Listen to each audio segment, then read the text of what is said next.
صفحہ نمبر 228 سورۃ الانفال آیت نمبر 1 9واں پارہ۔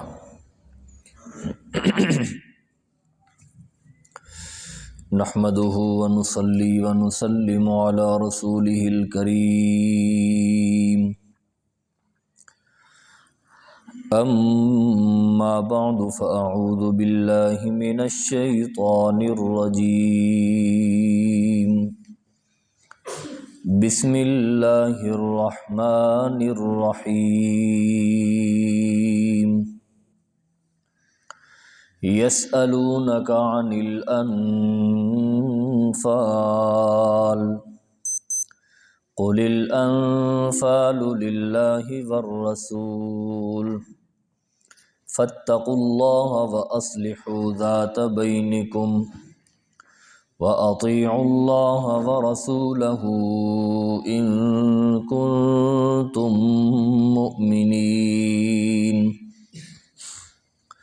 إِنَّمَا الْمُؤْمِنُونَ الَّذِينَ إِذَا ذُكِرَ اللَّهُ وَجِلَتْ قُلُوبُهُمْ وَإِذَا تُلِيَتْ عَلَيْهِمْ آيَاتُهُ زَادَتْهُمْ إِيمَانًا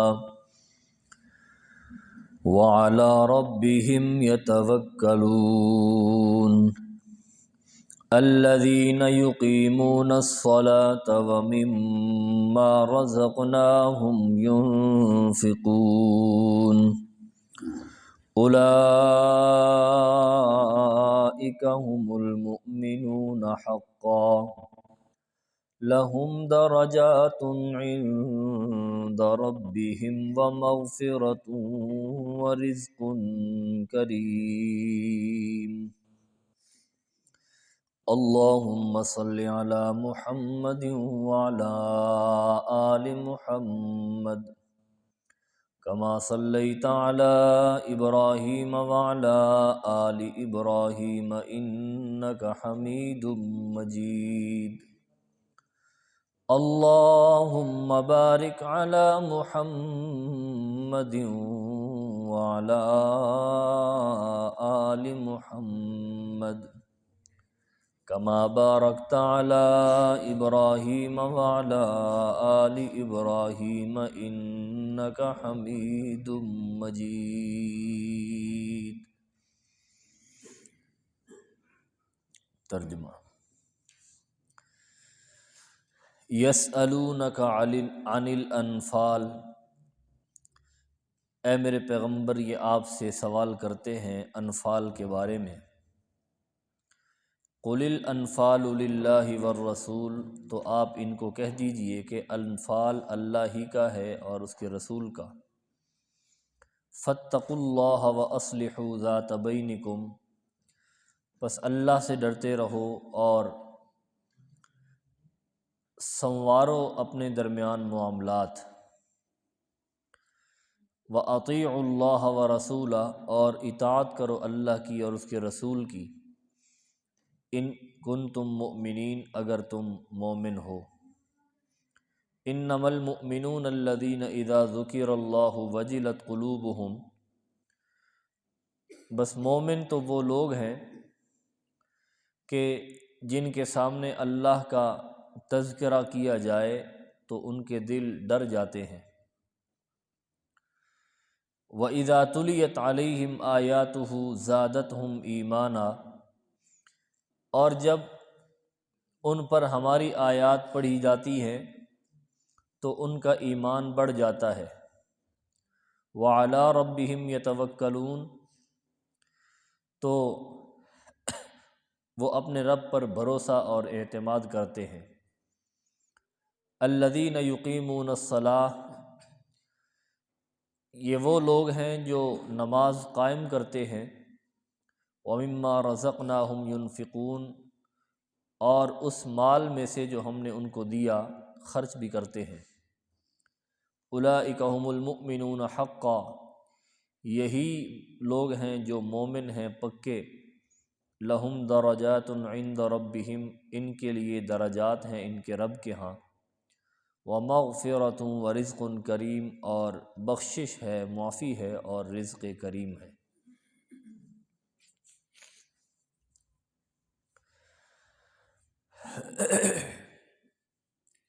اس سے پچھلی سورۃ الاعراف کل کے درس میں مکمل ہوئی، اور اس سے پچھلی سورۃ الانعام، اور اس سے پچھلی سورۃ المائدہ۔ ان تینوں صورتوں میں رب العالمین نے ایک مضمون ذکر فرمایا، نفی شرک فی التصرف اور شرک فی الافعال، شرک فعلی اور شرک فی التصرف، عقائد میں شرک۔ واضح اور آسان لفظوں میں اگر کہوں تو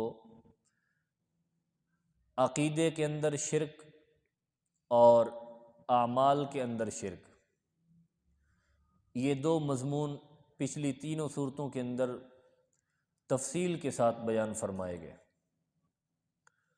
اور پھر سورۃ الاعراف کے اندر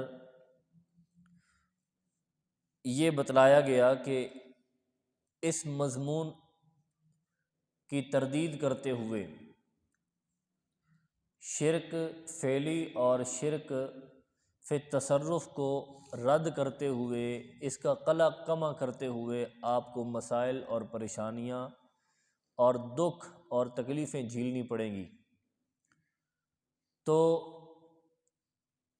ان مصائب میں اور ان دکھوں اور تکلیفوں میں ظلم و ستم کے پہاڑ جو آپ کے اوپر ٹوٹیں گے، تو ان میں آپ کو صبر سے کام لینا پڑے گا، جس طرح پہلے نبیوں کو صبر سے کام لینا پڑا۔ اور پھر 6 نبیوں کے واقعات رب العالمین نے اس سورۃ الاعراف کے اندر بیان فرمائے، حضرت نوح علیہ السلام کا، حضرت ہود علیہ السلام کا، حضرت صالح علیہ السلام کا، اور حضرت لوط علیہ السلام کا، اور حضرت شعیب علیہ السلام کا، اور اسی طرح حضرت موسیٰ علیہ السلام۔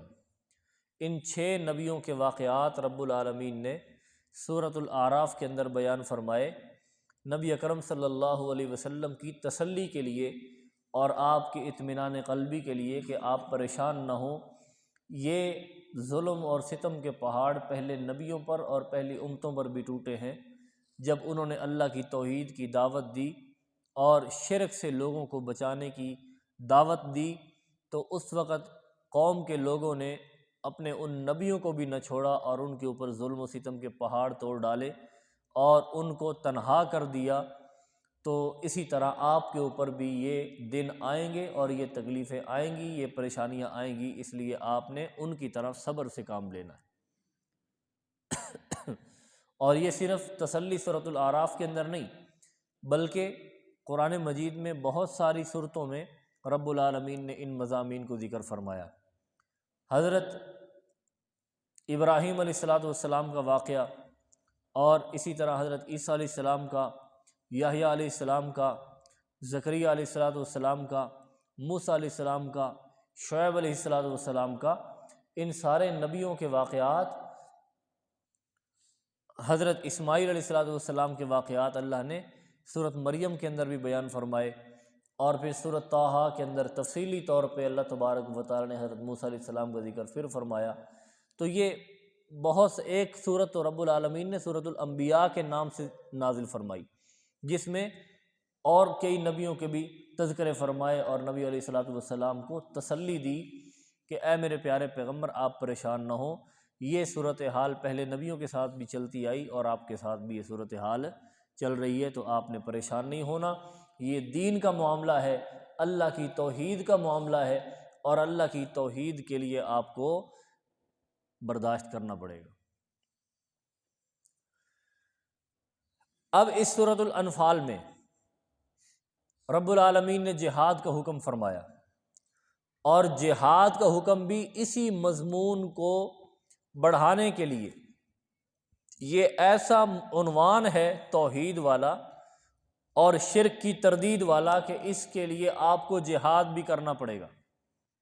لوگ آپ کے دشمن بن چکے ہیں اور وہ آپ کو ختم کرنا چاہتے ہیں اور آپ کے ماننے والوں کو ختم کرنا چاہتے ہیں، اس لیے اب تک تو آپ صبر سے کام لیتے آئے اور صبر کرتے رہے، لیکن اب آپ کو میں نے اجازت دے دی ہے۔ اب تک آپ کو اجازت نہیں تھی جہاد کرنے کی، بس آپ کو یہی میری طرف سے حکم تھا کہ آپ نے صبر سے کام لینا ہے، لیکن اب تم نے جہاد کرنا ہے، آپ نے جہاد کرنا ہے، اور اس جہاد میں ان مشرکین کو آپ نے ان کا قلع قمع کرنا ہے اور ان کی گردنیں مارنی ہیں، جہاں بھی یہ مل جائیں ان کو قتل کر دینا ہے۔ اور پھر جہاد کے معاملے میں، جب جہاد میں اللہ تبارک و تعالیٰ آپ کو فتح عطا فرمائیں گے تو اس میں مال غنیمت بھی حاصل ہوگا، تو مال غنیمت کو تقسیم کیسے کرنا ہے تو اس کا بھی سورۃ الانفال کے اندر تذکرہ آئے گا، اور جہاد کے قوانین بھی رب العالمین اس صورت کے اندر بیان فرمائیں گے۔ تو اس صورت میں رب العالمین نے دو مضمون ذکر فرمائے۔ پہلا مضمون ہے کہ مال غنیمت کو تقسیم کس طرح کرنا ہے، یہ مال غنیمت کس کا ہے اور اس کی تقسیم کیسے ہوگی، اور دوسرا مضمون ہے اس صورت میں جہاد کے قوانین، اصول و ضوابط جہاد کے متعلق۔ تو یہ پوری صورت کے اندر یہ دو مضامین بیان کیے جائیں گے، اور اس ضمن میں اور بھی اللہ کی طرف سے احکام آئیں گے، اور مشرکین کا، یہود و نصارہ کا تذکرہ بھی ہوگا۔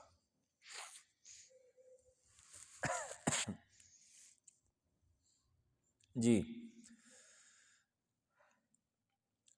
ابتدا میں اصل میں اس صورت کا شان نزول اور ان آیات کا جو شان نزول ہے وہ اس ایک خاص واقعے کی وجہ سے ہوا۔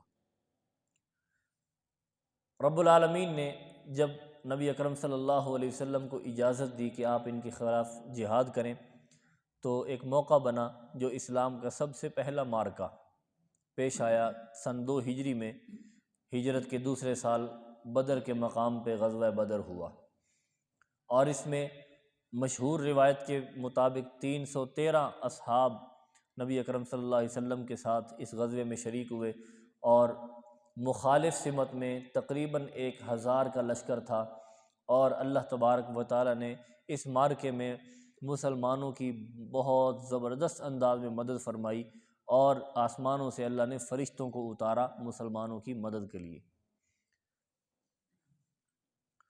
جب اللہ نے فتح عطا فرما دی تو اب مرحلہ آیا مال غنیمت کی تقسیم کا۔ تو اس وقت 3 گروہ تھے۔ ایک گروہ وہ تھا جو مشرکین کے پیچھے گیا، ان کو مزید بھگانے کے لیے، اگر کوئی ہاتھ میں آیا تو اس کو قیدی بنا لیں، ورنہ ان کا پیچھا کرنے کے لیے مسلمان دوڑے۔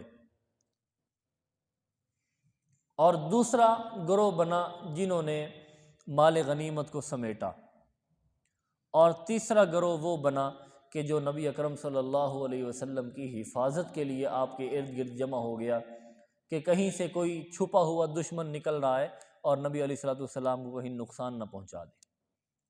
تو یہ 3 گروہ بن گئے۔ اب مال غنیمت بھی سمیٹا گیا، پھر وہ جو لشکر کے پیچھے گئے تھے مشرکوں کے پیچھے، ان کو پکڑنے کے لیے ان کا پیچھا جنہوں نے کیا وہ بھی واپس آ گئے، اور معاملہ بالکل ایسے پرامن ہو گیا۔ تو تیسرا گروہ بھی جو نبی علیہ الصلوۃ والسلام کے ساتھ تھا وہ بھی میدان میں آیا۔ اب غنیمت کا مال تقسیم کیسے کرنا ہے، تو اب اس میں تھوڑا سا اختلاف پیدا ہوا۔ سب سے پہلے یہ بات سمجھ لیں کہ اصحاب رسول رضوان اللہ علیہم اجمعین وہ انسان تھے، یہ بات سب سے پہلے ذہن میں رکھنی ہے۔ وہ کیا تھے؟ انسان تھے، اور انسان بھی تھے اور نبی بھی نہیں تھے، رسول بھی نہیں تھے، امتی تھے، ان کے ساتھ بھی بشری تقاضے تھے۔ تو ان بشری تقاضوں کی بنا پہ ان سے وہ معاملات آپس میں رونما ہوئے ان کے اندر کہ جو نہیں ہونے چاہیے تھے، ان کی شایان شان وہ معاملات نہیں تھے۔ وہ اختلاف پیدا ہوا ان کے درمیان کہ اب تقسیم کیسے کیا جائے اس مال کو۔ تو جنہوں نے مال غنیمت سمیٹا انہوں نے کہا کہ یہ ہمارا حق ہے، کیونکہ ہم نے مال غنیمت سمیٹا ہے۔ چونکہ مال غنیمت کے جو مسائل تھے ان سے ناواقف تھے، اور یہی ناواقفیت کی وجہ سے یہ اختلاف پیدا ہوا۔ اگر پہلے سے ان کو مسائل، چونکہ پہلا مارکہ تھا جہاد کا، اس سے پہلے کوئی جہاد نہیں ہوا تھا، اس لیے مال غنیمت کے مسائل بھی ان کو معلوم نہیں تھے، اس لیے نامعلوم ہونے کی وجہ سے، لا علمی کی وجہ سے ان میں یہ اختلاف پیدا ہو گیا۔ اور اگر ان کے اندر یہ مسائل ان کو معلوم ہوتے اور ان کا علم ہوتا تو یہ اختلاف بھی نہ ہوتا، کیونکہ وہ نبی اکرم صلی اللہ علیہ وسلم کی کما حقہ اطاعت کرنے والے لوگ تھے۔ جو مشرکین کے پیچھے گئے تھا، جو ایک گروہ، انہوں نے کہا بھئی اگر ہم ان کے پیچھے نہ جاتے تو تم امن و سکون کے ساتھ یہ مال غنیمت اکٹھا نہ کر پاتے، تو تمہیں ڈر رہتا کہ کہیں سے پھر دشمن حملہ آور نہ ہو جائے، تو اصل میں ہماری وجہ سے تم نے پرسکون اور پرامن ہو کے مال غنیمت سمیٹا ہے، تو اس لیے ہمارا بھی حق ہے اس میں۔ نبی اکرم صلی اللہ علیہ وسلم کے ارد گرد جو صحابہ کرام تھے، تو انہوں نے یہ تقاضا پیش کیا کہ اصل میں سب سے بڑا مسئلہ تو نبی علیہ الصلوۃ والسلام کی حفاظت کا تھا، تو ہم اس میں مگن رہے، نبی علیہ الصلوۃ والسلام کی حفاظت کرتے رہے۔ اگر یہ مسئلہ نہ ہوتا تو ہم بھی تمہارے ساتھ مال غنیمت میں شریک ہوتے، سمیٹنے میں، اکٹھا کرنے میں شریک ہوتے، تو اس لیے ہمارا بھی اس میں حق ہے۔ تو جب یہ ان میں اختلاف پیدا ہوا، نبی علیہ الصلوۃ والسلام کو اس معاملے کا پتہ چلا، تو رب العالمین نے یہ آیات نازل فرمائی۔ صحابہ کرام نے کہا یا رسول اللہ اب ہم اس کو کیسے تقسیم کریں، مال غنیمت کو کیسے تقسیم کریں، اس کا کیا طریقہ ہے، یہ جو اختلاف پیدا ہو چکا۔ تو اللہ تبارک و تعالیٰ نے یہ آیات نازل فرمائی۔ یہ جو میں نے آپ کے سامنے واقعہ بیان کیا ہے، یہ حضرت عبادہ بن صامت رضی اللہ تعالی عنہ کی روایت کے حوالے سے ہے، اور ایک روایت اور ملتی ہے حضرت سعد بن ابی وقاص رضی اللہ تعالی عنہ سے۔ وہ فرماتے ہیں کہ میرا بھائی جو ہے نا، وہ عمیر اس غزوے میں شہید ہو گیا۔ حضرت سعد بن ابی وقاص کا بھائی عمیر بن ابی وقاص، یہ اس غزوے میں شہید ہو گیا۔ تو میں نے اس کا بدلہ لینے کے لیے، جس نے اس کو قتل کیا نا، میرے بھائی کو، میں نے اس کو قتل کیا اور اس کی تلوار پر میں نے قبضہ کر لیا۔ اب میرا ارادہ یہ تھا کہ یہ تلوار میں رکھوں گا، اپنے بھائی کے قاتل کی تلوار میں رکھوں گا جس کو میں نے قتل کیا۔ تو اچانک نبی علیہ الصلوۃ والسلام کی طرف سے یہ اعلان ہو گیا کہ یہ سارے کا سارا جو بھی مال غنیمت ہے، سارا ایک جگہ پہ اکٹھا کیا جائے۔ اب میرے دل میں یہ خیال بھی آیا کہ میرا بھائی اس غزوے میں مارا گیا، شہید ہو گیا، اب اس کے قاتل کی جو تلوار ہے وہ بھی مجھے لینے کا حق نہیں ہے۔ بہرحال چاروں نہ چار، ارادہ تو میرا نہیں تھا لیکن اللہ کا حکم آ چکا تھا، اس لیے میں نے وہ تلوار جمع کروانے کے لیے میں جب چل پڑا تو نبی علیہ الصلوۃ والسلام نے مجھے آواز دی، میں گیا تو نبی علیہ الصلوۃ والسلام نے فرمایا کہ یہ تلوار تیری ہے، تو ہی اس کو رکھ لے۔ تو پھر یہ نبی علیہ الصلوۃ والسلام نے مجھے تلوار عنایت فرما دی۔ تو یہ آیات اس موقع پہ نازل ہوئی، مال غنیمت کو تقسیم کرنے کے حوالے سے۔ انفال نفل کی جمع ہے اور اس کا معنی ہوتا ہے زائد چیز، زائد جو حصہ مال غنیمت میں لوگوں کو مل جاتا ہے ان کے حصے کے اعتبار سے، اس میں سے امیر جہاد کی جماعت میں جو امیر ہے، تو وہ اپنی طرف سے کسی آدمی کو اس کی کارکردگی کی بنا پہ اس کو کچھ زیادہ عطا کر دیتا ہے خمس میں سے، تو اس کو نفل کہا جاتا ہے۔ یہ اس کا خاص معنی ہے، لیکن اس کا عمومی معنی یہ ہے، اس کو غنیمت پر بھی بولا جاتا ہے اور مال فے کے لیے بھی اس کا اطلاق کیا جاتا ہے مطلق۔ اور ایک دوسرا لفظ ہے مال غنیمت، غنیمت اس کو کہا جاتا ہے کہ جو کفار سے جہاد اور قتال کے بدلے میں مسلمانوں کو ہاتھ آئے، کافر وہ مال چھوڑ کر بھاگ جائیں، تو پھر اس وقت جو مال مسلمانوں کے ہاتھ میں آئے گا تو وہ مال غنیمت ہوگا۔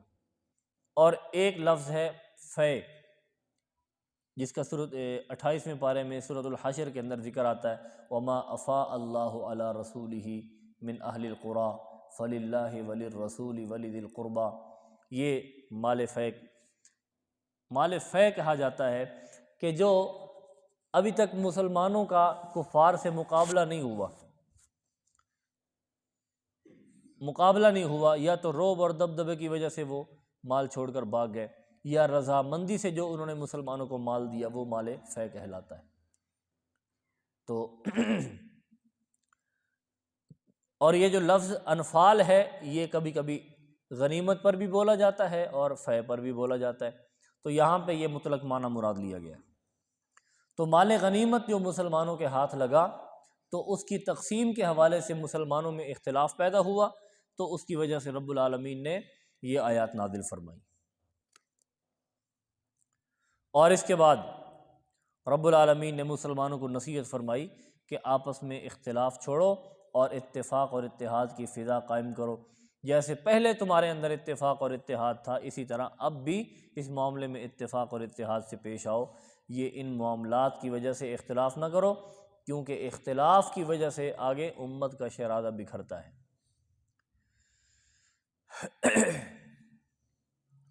پھر آگے ایمان والوں کی 5 صفات بیان فرمائی کہ جن کے اندر یہ 5 صفات ہوں گی ان کی طرف سے میری طرف سے 3 انعامات ہوں گے۔ پہلا انعام لہم مغفرۃ، ان کے لیے میں نے مغفرت کا اعلان کر دیا۔ لہم درجات عند ربہم، پہلا انعام ان کے لیے میں نے اپنے پاس بڑے اعلیٰ درجے ان کے لیے تیار کر رکھے، بہت درجات ہیں ان کے لیے۔ دوسرا انعام مغفرۃ، ان کے لیے میں نے مغفرت کا اعلان کر دیا۔ اور تیسرا انعام ورزق کریم، ان کے لیے میں نے بہت عزت والا رزق ہم نے تیار کر کے رکھا ہے۔ یہ ان مومنین کے لیے انعام ہے، اور چونکہ اس امت میں سب سے اعلیٰ درجے کے جن کے اندر یہ 5 صفات بدرجہ اتم اور اعلیٰ درجے کی یہ پائی جاتی ہیں وہ صحابہ کرام رضوان اللہ علیہم اجمعین ہیں، تو اس لیے یہ انعام تینوں ان صحابہ کرام کے لیے تو لازمی اور یقینی طور پر ہیں، اور باقی پوری امت جو قیامت تک آئے گی، جو لوگ ان میں ان صفات کے حامل ہوں گے تو اللہ تبارک و تعالیٰ ان کو بھی یہ انعامات عطا فرمائیں گے۔ حضرت حسن بصری رحمۃ اللہ تعالیٰ علیہ سے ایک بندے نے سوال کیا، جی آپ مومن ہیں؟ آپ مومن ہیں؟ تو حضرت حسن بصری رحمۃ اللہ علیہ نے فرمایا آپ کے سوال کے جواب میں دو باتیں ہیں۔ اگر تو آپ کے مجھ سے سوال کا مقصد یہ ہے کہ مومن سے مراد میں وہ مومن ہوں کہ جس پر اللہ پر ایمان ہے، رسولوں پر ایمان ہے، کتابوں پر ایمان ہے، تقدیر پر ایمان ہے، وہ جو ہم پڑھتے ہیں ایمان مفصل، آمنت باللہ وملائکتہ وکتبہ ورسلہ والیوم الآخر والقدر خیرہ وشرہ من اللہ تعالی والبعث بعد الموت، اور پہلے پارے میں بھی آتا ہے آمن الرسول بما انزل الیہ من ربہ والمؤمنون کل آمن باللہ وملائکتہ وکتبہ ورسلہ۔ ہاں جی، یہ ساری جو ایمانیات ہیں تو ان پر اگر ایمان ہے تو اس اعتبار سے تو میں مومن ہوں۔ اور اگر تمہارا سوال ان آیات کے حوالے سے، ان صفات کے حوالے سے ہے، جو یہ صفات اللہ نے 5 بیان کی ہے، کون سی صفات ہیں؟ اذا ذکر اللہ وجلت قلوبہم، جب ان کے سامنے اللہ کا تذکرہ ہوتا ہے تو ان کے دل ڈر جاتے ہیں، ان کے دلوں میں خوف پیدا ہوتا ہے، اللہ کی ہیبت اور اللہ کی عظمت پیدا ہو جاتی ہے۔ وَإِذَا تُلِيَتْ عَلَيْهِمْ آيَاتُهُ، دوسری صفت کہ جب ان کے سامنے اللہ کی کلام کی آیات پڑھی جاتی ہیں تو ان کا ایمان پہلے سے مزید پختہ ہو جاتا ہے، بڑھ جاتا ہے۔ اور تیسری صفت وَعَلَىٰ رَبِّهِمْ يَتَوَكَّلُونَ، اور وہ خاص اپنے رب پر بھروسہ کرتے ہیں، اعتماد کرتے ہیں، ان کا بھروسہ اور توکل کسی اور پر نہیں جاتا، مکمل یقین ان کا اللہ پر ہوتا ہے۔ چوتھی صفت الذین یقیمون الصلاۃ، جو نماز قائم کرتے ہیں، وَمِمَّا رَزَقْنَاهُمْ يُنْفِقُونَ، اور اللہ کے دیے ہوئے مال میں سے خرچ کرتے ہیں۔ اگر تو تمہارا سوال میرے متعلق ان 5 صفات کے حوالے سے ہے جن کو اللہ نے مومن کہا ہے، تو پھر مجھے پتہ نہیں ہے کہ میں مومن ہوں یا نہیں۔ حسن بصری فرما رہے ہیں کہ ان آیات کے ان صفات کے حوالے سے مجھے معلوم نہیں ہے کہ میں مومن ہوں یا نہیں۔ کیونکہ میرے اندر یہ اعلیٰ درجے کی یہ مکمل صفات نہیں پائی جا رہی، ان میں کمی کوتاہی ہے۔ تو وہ پہلی صدی کے لوگ، ہاں جی، پہلی صدی کے لوگ اپنے آپ کو ایمان والا کہنے سے ڈر رہے ہیں، وہ لوگ ڈر رہے ہیں۔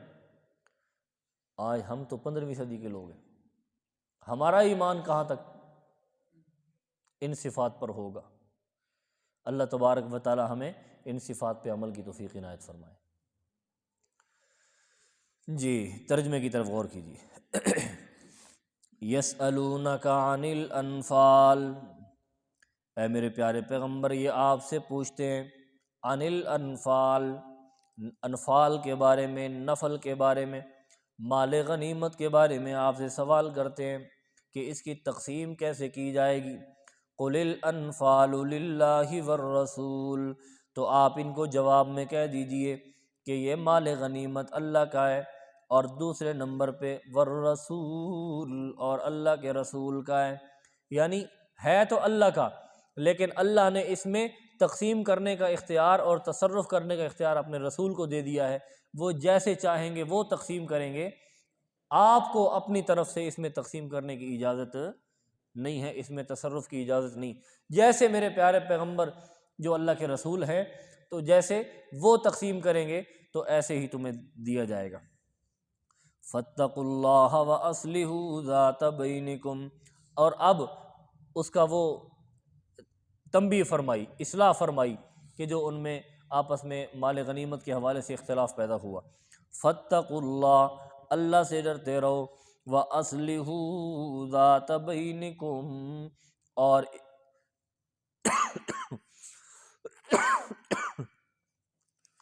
صلح سے کام لو اپنے درمیان، صلح کرو اپنے درمیان، اختلاف نہ کرو۔ یہ جو لفظ ہے نا فاتقوا اللہ، فاتقوا اللہ، اللہ سے ڈرتے رہو، یہ بہت زبردست نسخہ ہے۔ یہ جو اللہ کا ڈر اور خوف ہے نا جی، یہ بہت بہت قیمتی نسخہ ہے کامیابی کا۔ کیوں؟ آپ کوئی عمل بھی لے لیں، اگر آپ کے دل میں اپنے والدین کا ڈر ہے، استاد کا ڈر ہے، تو آپ ان کے سامنے کوئی غلط کام کریں گے؟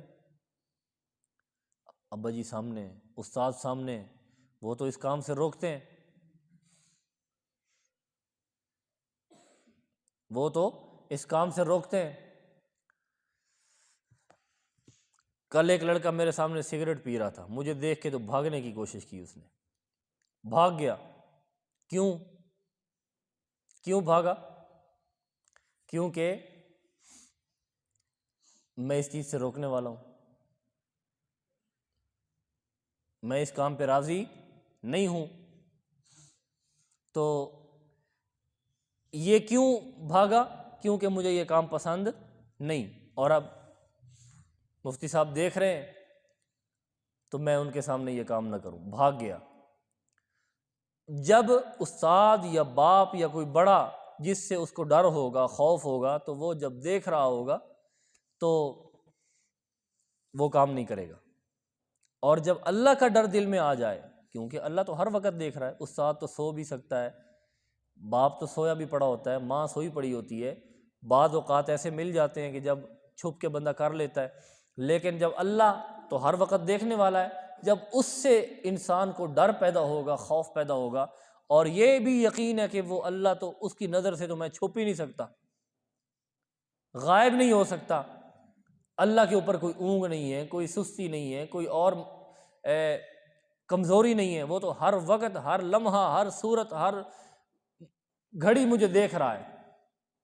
تو جب یہ نظریہ اور یہ عقیدہ پیدا ہو جائے گا، یہ سوچ پیدا ہو جائے گی، تو پھر اس وقت انسان کوئی غلط کام نہیں کرے گا۔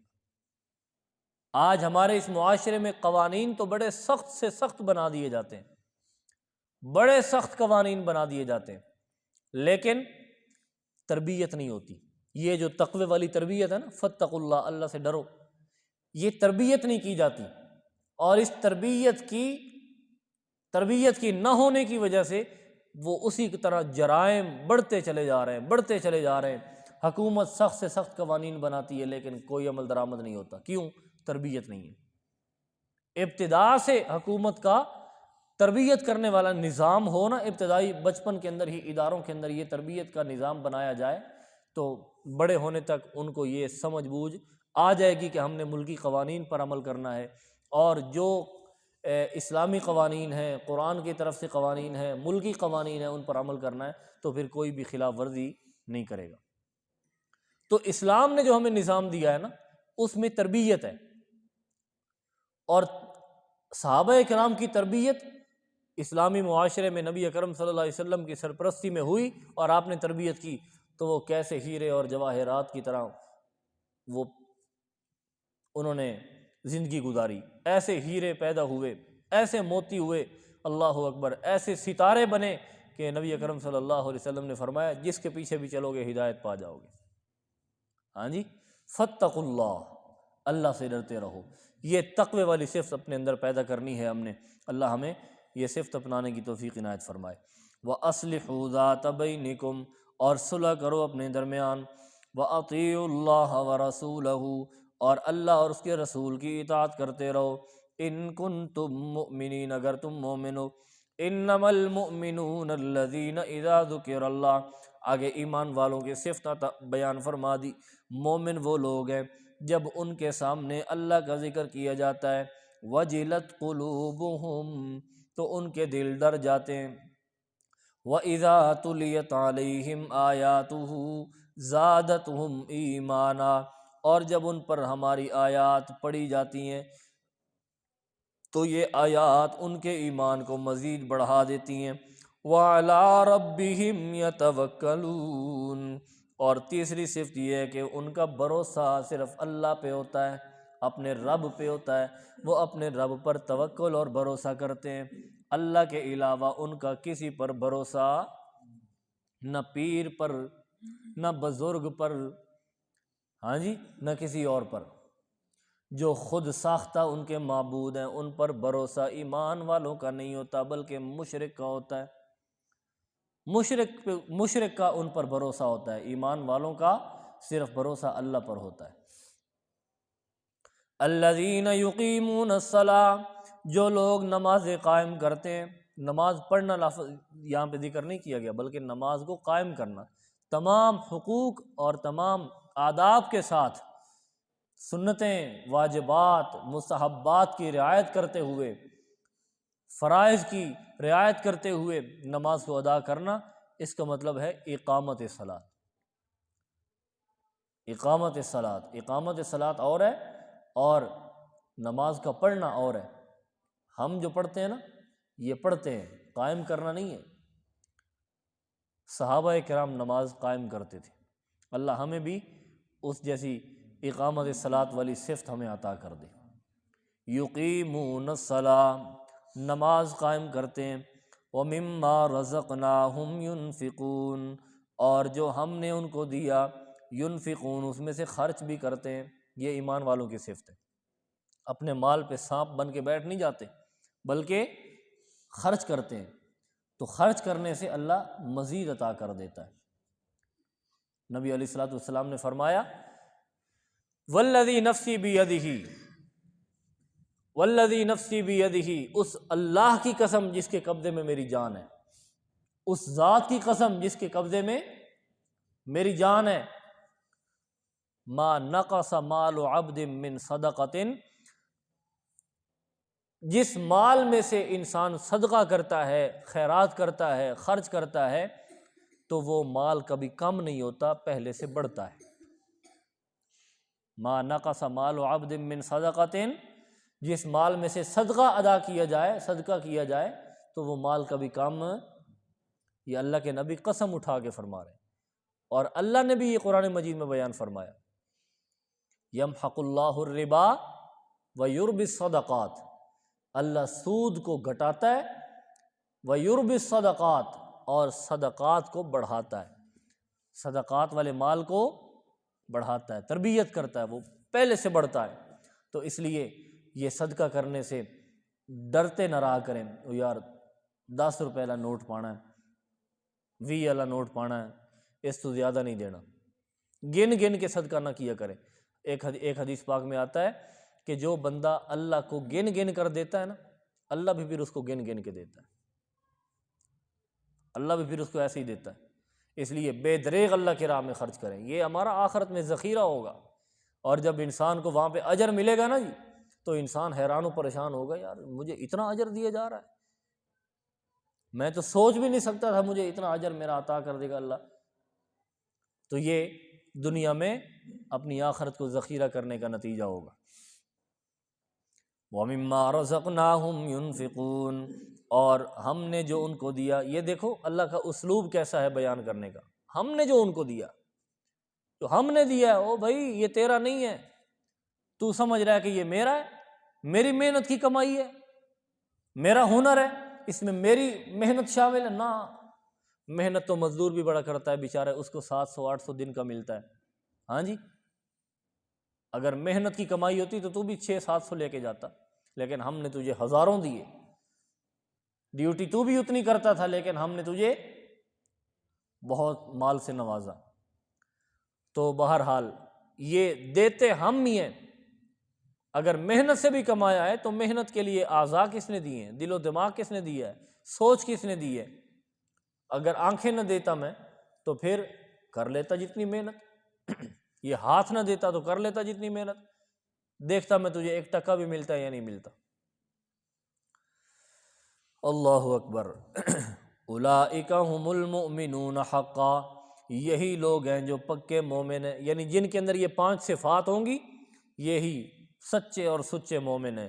لہم درجات عند ربہم، ان کے لیے درجات ہیں ان کے رب کے ہاں، بڑے اعلیٰ درجات، ومغفرۃ، اور مغفرت بھی ہے، ورزق کریم، اور عزت والا رزق ہے، عزت والا رزق۔